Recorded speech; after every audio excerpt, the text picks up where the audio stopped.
हमारे प्यारे नबी हजरत मोहम्मद सल्लल्लाहु अलैहि वसल्लम की विलादत से पहले और बाद ऐसे वाकयात पेश आए थे कि जिन्हें सुनकर आंखों में आंसू आ जाते हैं। इस वक्त पूरा अरब अंधेरों में डूबा हुआ था। हमारे प्यारे नबी अभी दुनिया में तशरीफ नहीं लाए थे। इस समाज में कोई कानून नहीं था, कोई उसूल नहीं थे। औरतें सबसे ज्यादा बेसहारा थीं। उनकी कोई इज्जत नहीं थी। उन्हें इंसान नहीं बल्कि सामान की तरह देखा जाता था। बाजारों में औरतों की खरीद फरोख्त होती थी। समाज गंदगी और फहाशी से भरा हुआ था और औरतों पर जुल्म और सितम जारी था।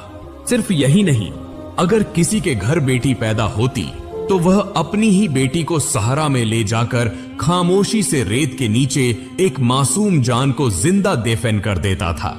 इसी तरह जुल्म, जबर और गंदगी के साथ अरब समाज चल रहा था। एक तवील इंतजार के बाद कई साल गुजर गए। वक्त आ पहुंचा था 570 ईस्वी का, जब हमारे प्यारे नबी हजरत मोहम्मद सल्लल्लाहु अलैहि वसल्लम अपनी वालिदा हजरत आमिना रजियल्लाहु अन्हा के पाक रहम में थे। दूसरी तरफ यमन का हाकिम अब्रहा इतना ताकतवर था कि उसके खौफ से कोई उसके खिलाफ बोलने की हिम्मत नहीं करता था। वह गैर मुस्लिम, जालिम, संगदिल और मुतकब्बिर हाकिम था। इक्तिदार के नशे में वह अंधा हो चुका था। जुल्म ही उसकी पहचान थी। इधर बैतुल्लाह की निगरानी की जिम्मेदारी हमारे नबी सल्लल्लाहु अलैहि वसल्लम के दादा अब्दुल मुत्तलिब के पास थी। मुख्तलिफ इलाकों से लोग काबा का तवाफ करने आते थे, लेकिन काबा के अंदर 360 बुत मौजूद थे, क्योंकि उस वक्त मक्का में मुसलमानों के साथ साथ ईसाई और ईसाई, यहूदी और मुख्तलिफ कबाइल के लोग तिजारत के लिए आते और आरजी या मुस्तकिल तौर पर रहते थे। इनमें काफिरों और मुशरिकों की तादाद ज्यादा होने की वजह से उनका जोर और रसूख भी ज्यादा था। लोग तो थे मगर हिदायत नहीं थी।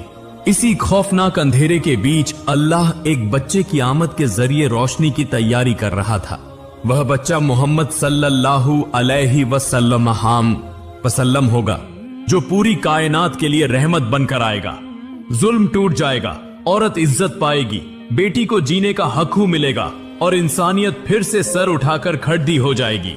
अचानक एक दिन मक्का का आसमान लरज उठा। ज़हरा का सीना चीरते हुए, गर्दो गुबार उद्दाते हुए अब्रहा का अजीम हाथी लश्कर मक्का की तरफ बढ़ने लगा।